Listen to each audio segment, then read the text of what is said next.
So many businesses on social media write provocative sales posts, write provocative posts. And what I mean by this is they focus on what keeps you small, focus on your past, focus on what you do not want in your life, focus on that weak moment you had and what is keeping you stuck. And so people go and they read these sales posts, they read these social media posts, and they go to it, and it's like a jab, it's like a shot, it's like a shock of electricity. It gets them going like jump starting a car. And then they die down. They gotta go back, they read another one, just repeatedly. They're being kept alive by these shots. Shot, in order to keep them going. And they're focusing on what is keeping them small. So they're looking down at that, and they're inviting that into their life. They keep going back to it. They return to the vomit. And it's like, this is keeping me small. And they become that small thing that kept them small instead of growing beyond it. So they keep looking down at that. And this is keeping them literally stuck by thinking about what is keeping them stuck. Instead, you want to flip the premise.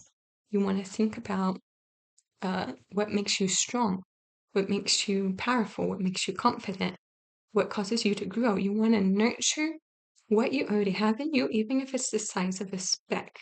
Okay, you may be the size of an elephant, or you may be the size of a speck. You nurture that. You have a seed, and you germinate the seed, and then the seed sprouts, and then it grows one leaf, and then a second leaf. It gets bigger and bigger and bigger because you're focusing on this strength. And you're nurturing that instead of the provocative sales post. And you keep getting provoked, very short term. It can be very effective being activated, jab, shock, repeatedly, and external reliance to keep you repeatedly going and then dropping off and getting back again. But instead of that short-term you want to steadily grow, even if it's the tiniest of product, tiniest business, tiniest you.